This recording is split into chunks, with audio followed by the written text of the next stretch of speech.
Buenos días, buenas tardes, buenas noches.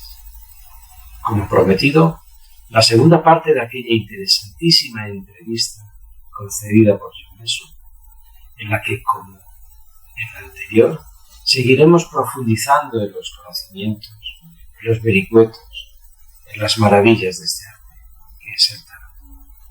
Sin más dilación, te invito de nuevo a que participes y escuches atentamente.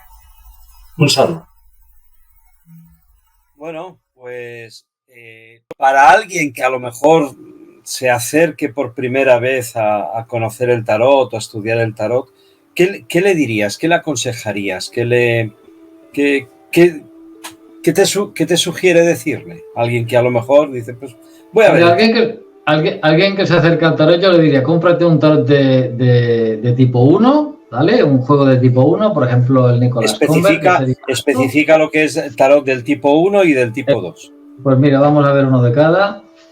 Esto es un juego de tipo 1, a ver. Sí, se ve bien. Un juego de tipo 2. Entonces, estos juegos contienen los símbolos, pero el dibujo es mucho más desgarbado, ¿vale? Y estos les faltan símbolos, pero el dibujo es mucho más perfecto y se pueden ahí encontrar una serie de trucos pictóricos. Entonces, una vez tienes estos dos tipos de juegos, lo único que necesitas es hacerte con una gran biblioteca y leerte todos los libros. Lo único que tienes que hacer no es leerte todos los libros del mundo, es escoger los libros correctos para aprender. Y por lo tanto, irás a Platón e irás a los antiguos. O sea, recibirás la misma educación que recibe la élite. A la élite no les enseñan las tonterías que les enseñan al vulgo, ¿no? A los gentiles, de los cuales me considero. Lo que pasa es que yo me he autoeducado porque he percibido mi educación como una mentira. Yo me daba cuenta, por ejemplo, que me hacían memorizar las obras de un autor, pero nunca leía ninguna de esas obras. Cuando lees esas obras dicen, caramba, esto es lo bueno, pero en verdad lo que premian es memorizar una serie de fechas y nombres que no me son útiles para nada, si no conozco a ese autor por medio de su obra. Y esto lo haría con todas las materias. Si yo soy un fracaso escolar, por eso luego tengo que estudiar. Pues para muchas cosas la verdad es que eres una mente brillante. De hecho, tú tienes redes sociales en las que divulgas tu trabajo, parte de tus investigaciones, estás metido en proyectos más profundos como escribir tus estudios, todos tus trabajos, donde te puede seguir la gente que a lo mejor después de haberte escuchado se ha quedado un poco impactada por conocer un poco más de ti y de todo lo que tú divulgas.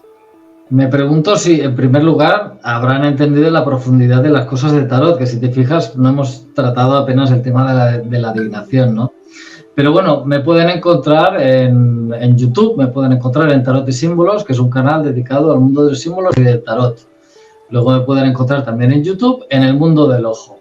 En el mundo del ojo yo trato temas muy distintos, como el tarot no aparece, no he querido mezclar los dos mundos, porque mucha gente que le gusta lo que yo hablo, rechazaba suscribirse a mi canal porque precisamente habla de tarot y ya tiene esa repulsión.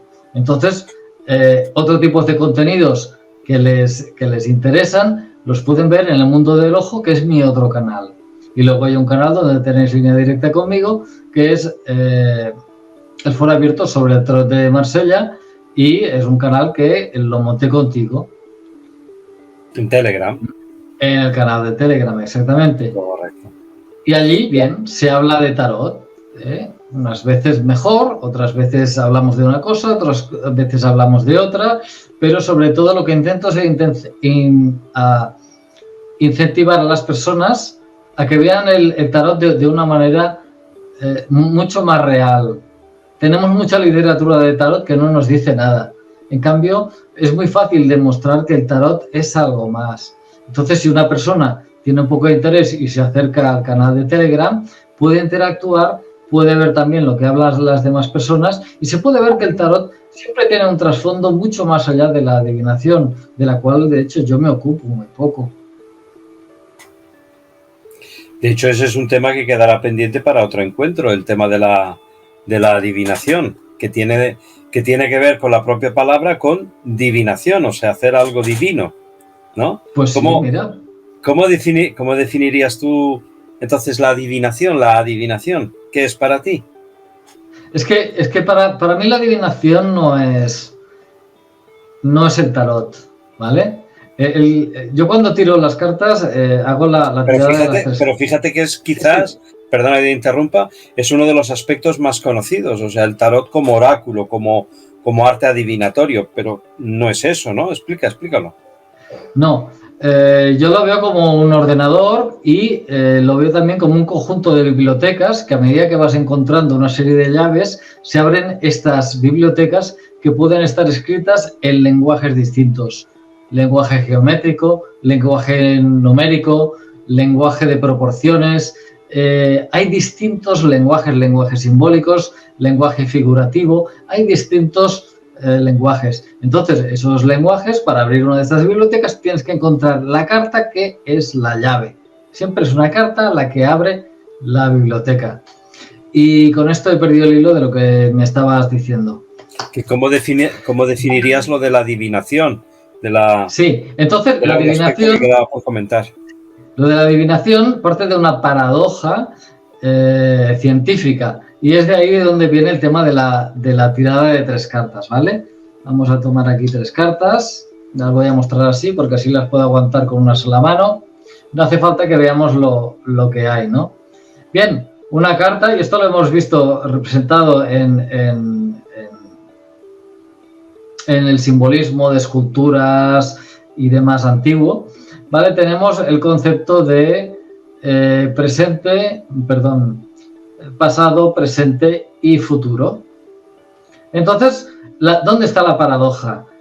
Nosotros podríamos decir, no, nosotros vivimos en el presente, pero claro, la paradoja está que si el presente existe, tiene que venir de un pasado y tiene que ir a un futuro. Por lo tanto, estas 3 cartas, por paradoja, tienen que ir juntas.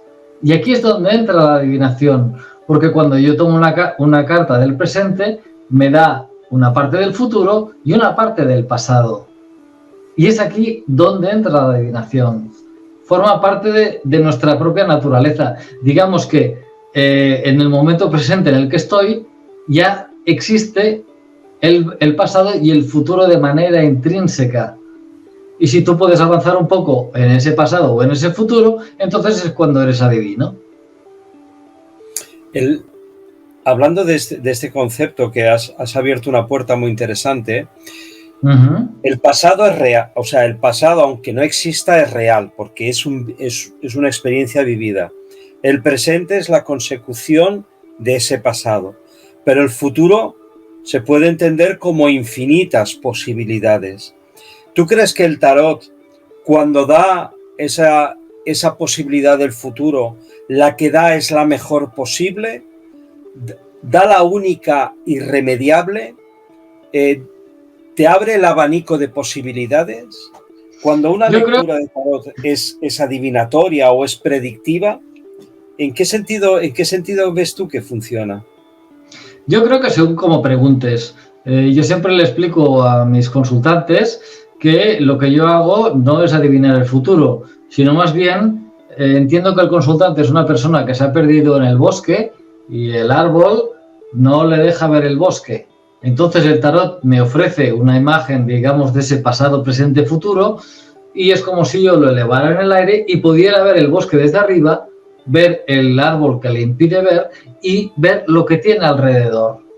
A partir de ahí no hay una adivinación de futuro, sino que le muestras dónde está y por lo tanto le puedes decir hacia dónde puede ir. De hecho, es una decisión que toma el consultante, no lo toma el tarotista.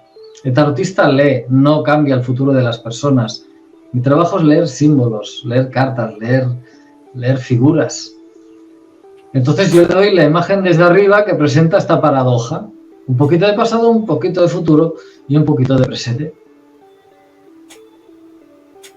Entonces, yo he conocido, en mi experiencia, lo que yo he llamado los taroadictos. Es decir, no se atreven a hacer nada sin consultarlo al tarot, lo cual a nivel personal considero que no es correcto. Es decir, el tarot es demasiado sagrado, demasiado importante como para banalizarlo a ese nivel. Es decir, yo creo que el tarot, cuando realmente estás en una duda existencial realmente importante, viene en tu ayuda para, como dices tú, ayudarte a saber dónde está la salida de ese bosque o dónde estás tú dentro de ese bosque. Muy bien, pues sí, la persona lo que tiene que hacer es usar el tarot solo cuando la cabeza no da más de sí. Cuando la cabeza no da más de sí, entonces haces la pregunta. Igualmente va a surgir tal vez el inconveniente de que como no sabemos de lo que estamos hablando, no podamos leer correctamente la pregunta. O sea que si yo hago una pregunta de mecánica de coches, pero no sé de coches, no voy a saber interpretar correctamente lo que está allí.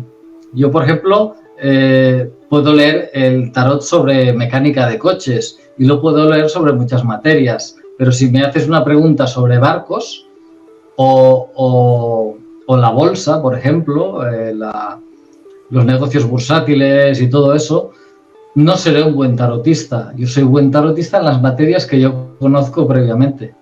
Una materia que se me da muy bien es el tema del amor, pero las lecturas del amor son muy complejas y necesito a esa persona, digamos, muy, muy cercana. Porque yo la voy a interrogar para obtener la mejor pregunta posible. No es que yo le pregunte información y que me vaya diciendo, sino que yo quiero saber exactamente cómo debo hacer la pregunta. Ahí va a estar la magia. Cuando te refieres a hacer la pregunta, es la pregunta que tú le haces al consultante para encontrar la información que quieres saber si está reflejada en el tarot, en la simbología que estás viendo, o la pregunta que la persona hace al tarot. Exactamente, la pregunta que la persona se hace. O sea, una persona te puede venir con un problema, pero puede estar enfocándolo mal.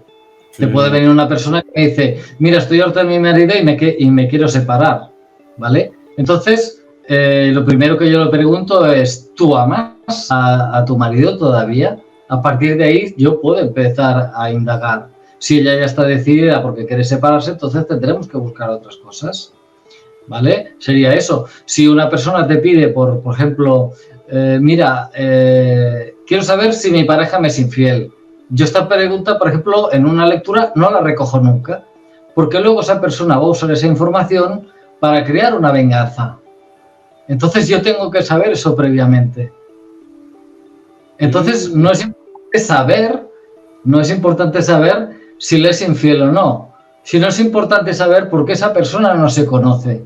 Y aquí entramos en un tema de lectura totalmente distinto. Totalmente diferente.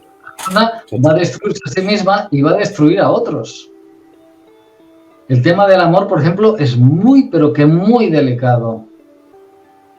De hecho, al tarot se suele preguntar siempre por trabajo y amor. O sea, son las dos preguntas clave, o que la mayoría de la gente hace.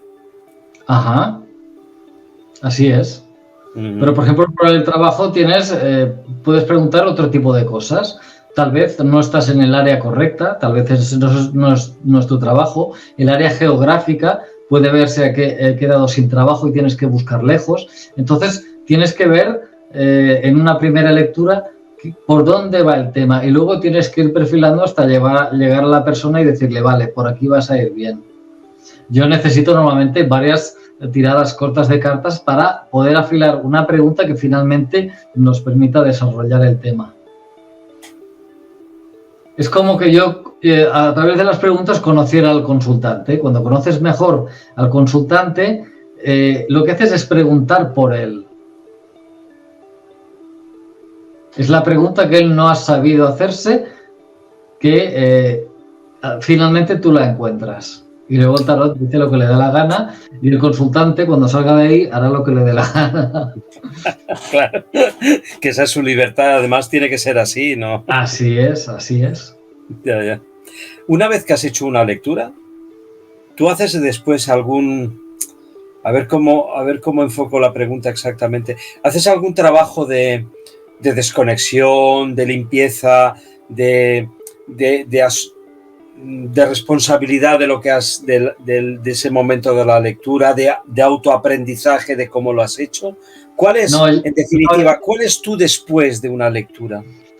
Mi después de una lectura es plantearme, al cabo de unas horas, incluso de un día o 2 días, plantearme una nueva lectura. Volver a ver si lo que he visto es lo mismo que sigo viendo. Porque con el reposo digamos, se asienta mejor y cosas que se te pueden haber pasado por alto, pues entonces surgen. Entonces me pongo en contacto con el consultante y le dije, mira, ya te dije que en la lectura tal vez había alguna cosa más, ya se me ha encendido la bombillita y es justamente esto. Pero esto no suele pasar. Normalmente... ¿Lo haces con la misma disposición de cartas o con una disposición nueva de cartas? No, las lecturas ya están hechas. Solo que la vuelves a repasar y a ver. Sí, el trabajo. A ver, el otro día vino Menganito, se hizo estas lecturas. Hicimos esta pregunta, salieron estas cartas. ¿Vio lo mismo que le dijo? Sí, no. Ya está. Ah, vale. No, había entendido que quizás era una lectura nueva sobre la misma pregunta para ver. No. Vale, entendido. Una lectura, una vez ha finalizado. Yo siempre tengo que presente que el tarotista no está para arreglar la vida del consultante. Su trabajo es leer. Correcto. Pero tiene que ser impecable y tiene que tener tacto para aceptar algunas preguntas o rechazarlas o moldear una pregunta hasta un punto en que sea mucho más útil para el consultante. Claro, esto es una ética que dignifica el arte de leer el tarot, que así es como alcanza su máxima expresión, su máximo nivel. Estoy totalmente de acuerdo contigo. Por eso decía que quien no entra en esta dinámica y ve el tarot porque enseguida le viene la imagen de lo que ve en la televisión, eso es una imagen denigrada que ha creado y ha hecho mucho daño. Porque bueno, yo creo que el tarot tiene esas dos, ha tenido un poco esas dos perspectivas, es decir, como era depositario de conocimientos y de verdades trascendentales, quien detentaba el poder a lo largo de la historia ha tratado de ocultar y de denigrar al tarot para que no se conociese, y luego está esa imagen degenerada del tarot que ha quedado en el inconsciente colectivo de muchas personas, ¿correcto? Bueno, y va a perdurar hasta un cierto punto, ¿vale? Porque ¿cómo le podemos explicar ahora o en otra época, da igual la época que busques, que el tarot lo puedes usar como un simulador que te permite hacer una simulación de lo que está sucediendo en tu vida y que te ofrece una parte del pasado y una parte del futuro? ¿Cómo le explicamos a cualquier persona de cualquier época eso? Es que el tarot es increíble. Claro, cuando comprendemos que la verdadera naturaleza de la realidad es que nosotros estamos en una especie de simulación, ¿cómo llegamos a convencer a una persona de eso? Si es que no puedes. Pero en cambio los griegos se lo plantearon los romanos, se lo plantearon todas las antiguas. Pero claro, hay que leer a Platón, hay que leer a los antiguos. Y hay que recuperar el sentido común y quitarse ese ego de que vivimos en la gran época tecnológica, donde precisamente la medicina que ha funcionado durante miles de años ahora no funciona. Y nadie parece saber el porqué, aunque tú y yo lo sabemos. Oye, y ahora se me ocurre una pregunta que a lo mejor no la había pensado, pero cuando hay estas páginas de internet que te hacen lecturas de tarot, ¿tú qué opinas? La inteligencia, no hablo de la inteligencia artificial, sino páginas que tú le dices. Yo he oído y he visto alguna página de estas de internet que te hacen una lectura de tarot. ¿Tú qué opinas, honestamente? Pues la verdad es que no pienso nada. Había visto que esto existía y hay gente que me habla de ello, pero la verdad es que está totalmente fuera de mi alcance, está totalmente fuera de mi mundo lógico, ¿no? Si yo no fuera tarotista, tal vez pensaría de otra manera, ¿no? Pero manejando yo el tarot son cosas que ni me planteo. Es que termino antes barajando que tocando un botón. No, era solamente saber tu opinión a nivel conceptual, porque está claro que el tarot ha sido siempre una transmisión oral incluso por lo que tú estás comentando ahora del momento de una lectura, que es sobre todo también una transmisión oral entre el consultante y el tarotista, es decir, ahí se produce algo, ¿no?, que puede ser transformador. De hecho, Jodorowsky lo dice, si una lectura no es rompedora, no es una buena lectura. Es decir, la persona que viene al tarot y acude tiene que trascender, lo ideal es que trascienda en algo, porque estamos en la de antes. Cuando se acude al tarot ya es como última instancia, realmente vas a buscar algo que no sabes, ¿no? Aunque muchas veces hay gente que en el fondo el tarot no le dice algo que no supiese. ¿Estás de acuerdo? Ajá, pero lo puedes usar de otra manera. Yo, por ejemplo, desarrollo ejercicios para aprender al tarot. Yo he aprendido sobre el tarot y he desarrollado toda una serie de ejercicios para aprender yo, ¿vale? Entonces, en uno de los ejercicios se trata de hacer una lectura de 3 cartas donde preguntamos sobre algo que ya conocemos previamente. Espero hacer algún día un vídeo sobre una lectura que hice hace unos años, donde yo le he intentado explicar realmente cómo leer los símbolos del tarot, ¿no? Entonces, lo que hicimos fue preguntamos por qué las escaleras tienen peldaños. Menuda pregunta para hacerle el tarot. Y el tarot contesta con toda precisión y exactitud. Entonces, ¿dónde está el ejercicio? En aprender a ver dónde yo veo los símbolos que nos llevan a esa historia tan detallada, porque además te lo cuenta con todo detalle. En algún momento haré algún vídeo con esta... Sí, será. Pero ya ves, muy enriquecedor. La gente que quiere aprender el tarot tendría que empezar en lugar de hacer lecturas complicadas sobre sentimientos, sobre negocios, sobre esto y lo otro, hacer preguntas cuya respuesta ya supiera. De esa manera aprendería a ver en el tarot cómo el tarot te responde. Aprenderías a relacionarte con él. Preguntas como ¿por qué las escaleras tienen peldaños? ¿Pero por qué diseñé esa pregunta de esa manera? Porque yo sabía que en el tarot hay un montón de escaleras. Entonces yo sabía que aparecerían escaleras en cartas. Entonces me pareció un ejercicio interesante para la persona que recibió esa lección. Sí, la verdad es que me parece fabuloso como método de iniciación a la lectura, sí señor, muy bien pensado. Bueno, yo empezaba con otros ejercicios más básicos. Cogía los arcanos menores, que como nadie entendía nada, los libros no explicaban nada, claro. Entonces yo lo que hacía era, tiraba 3 cartas. Cogía la baraja, mezclaba y echaba 3 cartas. Daba la vuelta, ¿qué hay aquí? Esto. ¿Qué significa? No entiendo nada. Fuera.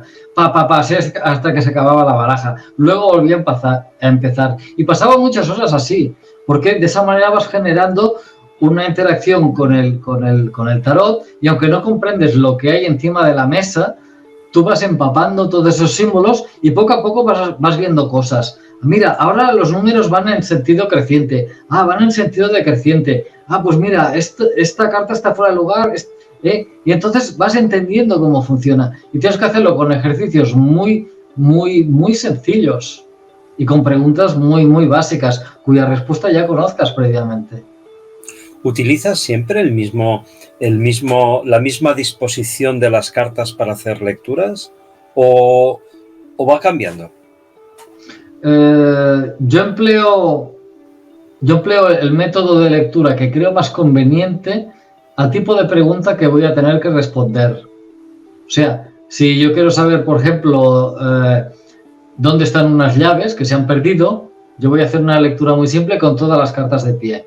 Pero si me encuentro con un problema muy grande de familia, de unas personas, que si el trabajo, y hay un lío tremendo, yo puedo hacer una lectura, entonces, por ejemplo, de tipo Kamoa con cartas invertidas. Si hay muchos personajes en el problema que tiene el consultante y el consultante no sabe expresarse bien, yo uso una lectura de 38 cartas.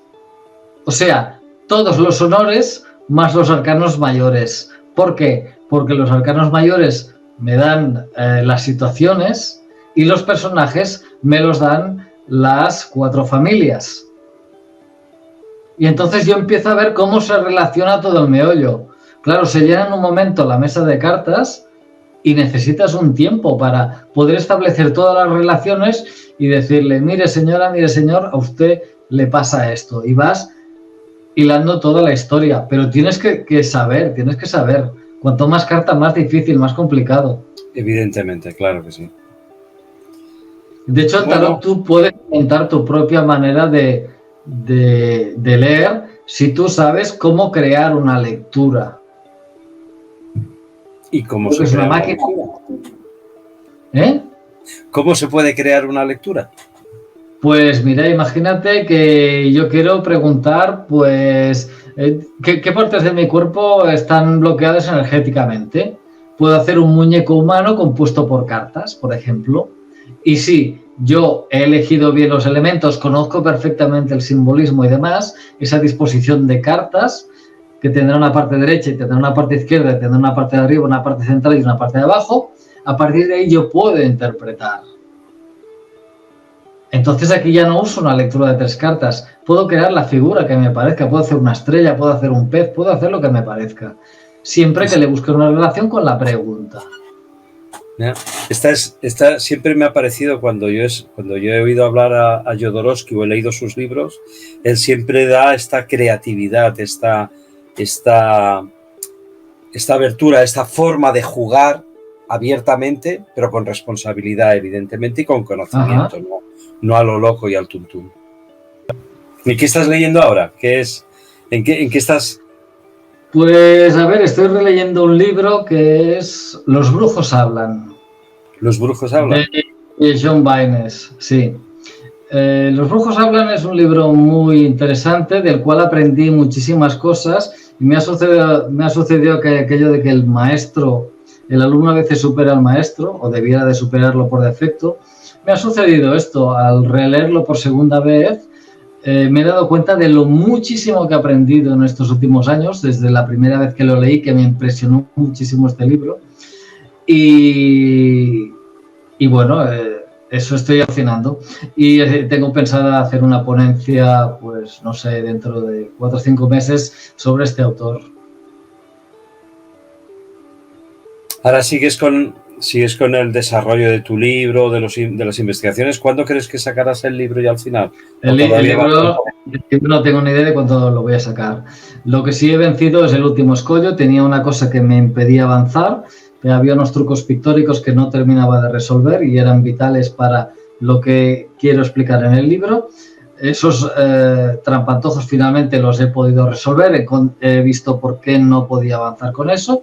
Y entonces ya ahora podría empezar ya a seguir escribiendo. Lo que pasa que ahora, cuando yo empecé a escribir el libro, no estaba en redes, ni siquiera tenía internet en casa. Y ahora tengo 2 canales de YouTube y el compromiso de revelar el contenido del Jardín de las Delicias. Me gustaría, ya que no lo he hecho este año, aunque dije que lo iba a hacer, me gustaría explicar el Jardín de las Delicias mediante una serie y además la explicación del Jardín de las Delicias va a ir acompañado y respaldado por el tarot, porque tiene el mismo lenguaje simbólico y contiene parte de las cosas que están escondidas dentro del tarot, están escondidas también en el Jardín de las Delicias. Entonces, yo ya tenía todas las diapositivas hechas, fue un truco pictórico que descubrí en la portada del cuadro que retrasó la serie. Ahora ya he interpretado correctamente, tras unos meses, este truco pictórico, sé perfectamente por qué puso ese truco pictórico ahí y estoy preparado para reiniciar la serie otra vez, porque todas las diapos y todo lo demás ya lo tenía. Fue esta cosa de última hora que retrasó la serie.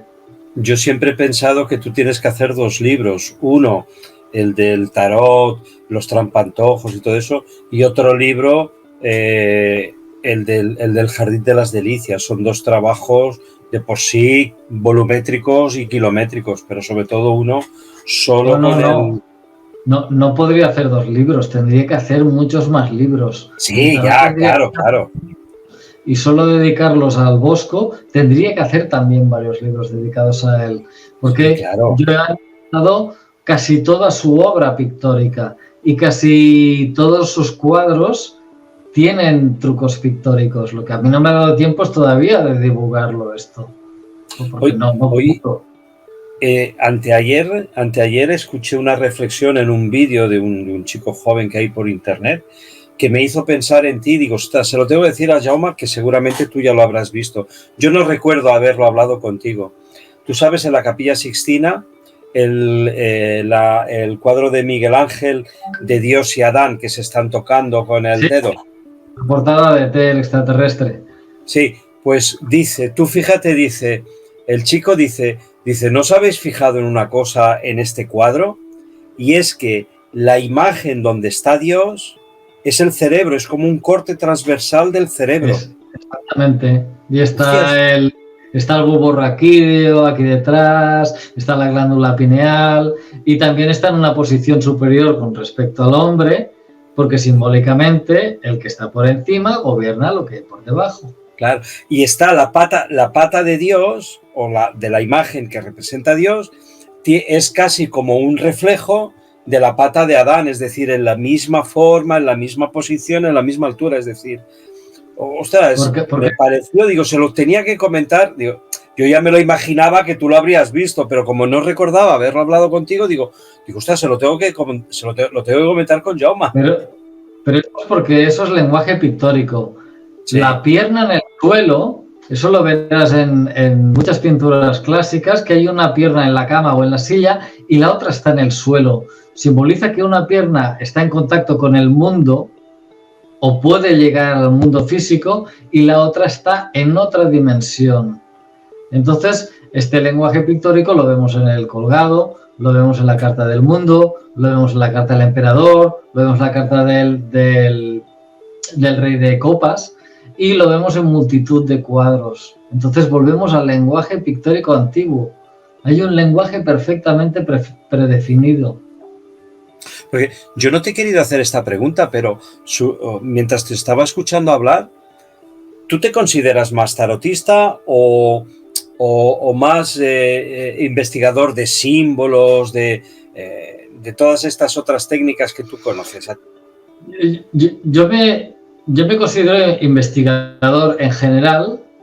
Si aprieto un poco, investigador de símbolos, y como alucinado, sería alucinado del tarot, porque no he encontrado una obra tan completa a nivel de símbolos como lo es el tarot, ya que cubre todas las artes con una perfección que realmente cuesta mucho imaginar qué mentes pudieron diseñar ese proyecto y llevarlo a cabo, que es lo más difícil con los medios de la época.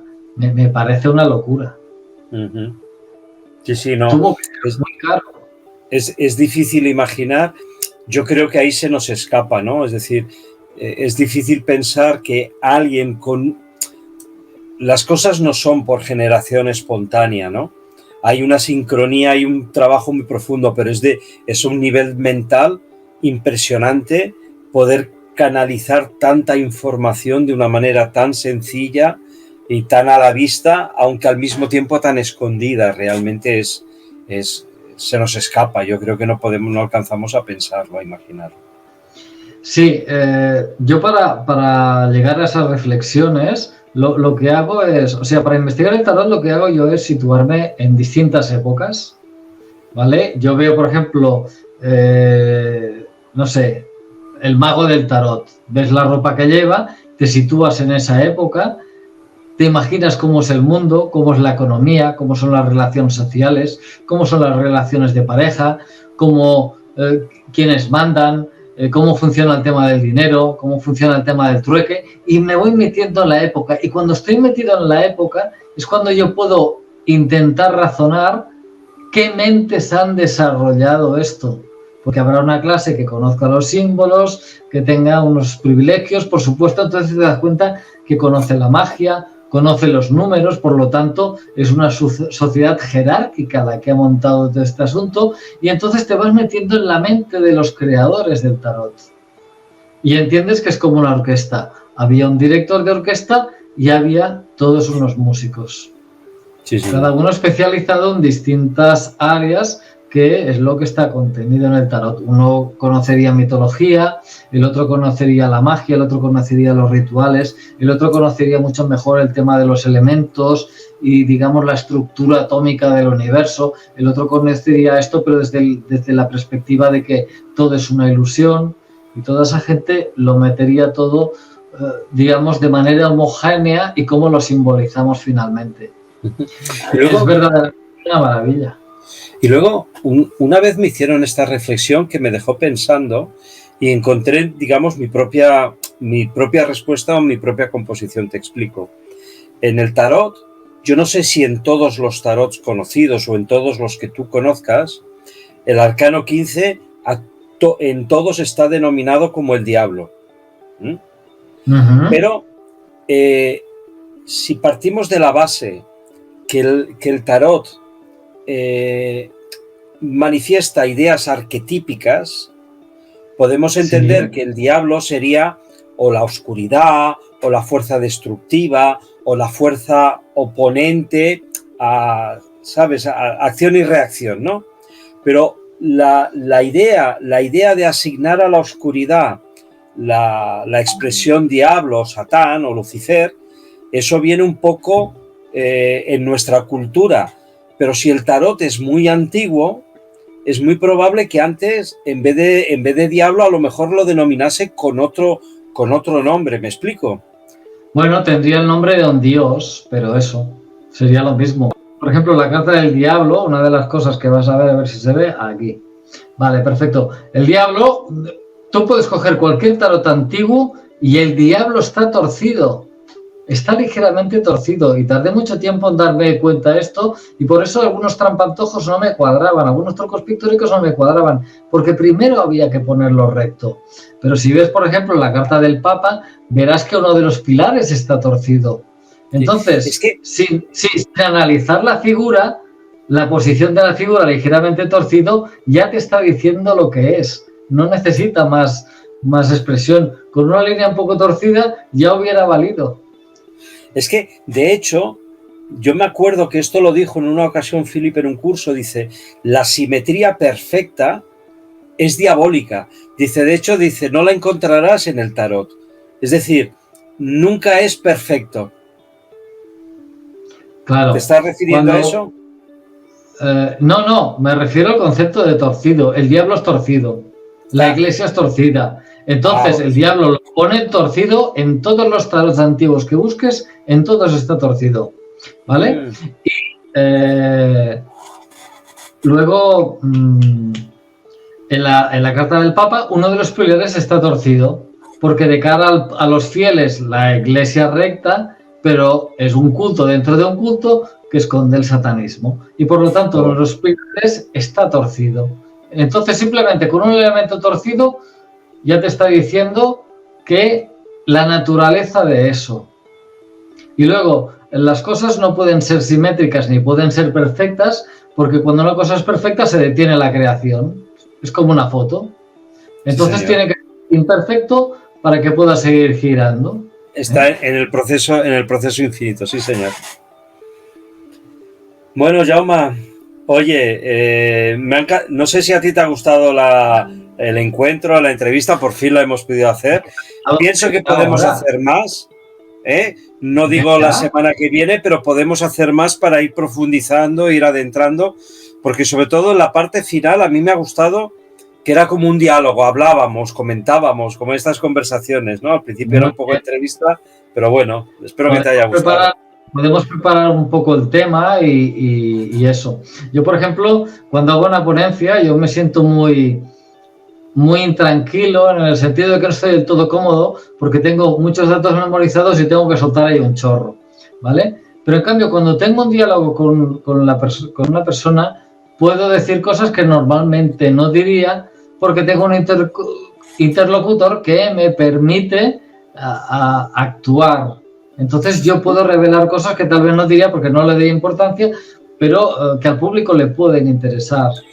Pues mira, yo si quieres te propongo esto, viendo que ya funciona el programa, que con esto lo podemos hacer y tal, hacer de tanto en tanto una charla a modo de píldoras, de profundización, o a lo mejor alguna cosa que haya salido en el foro, ampliarla o comentarla, ¿te parece?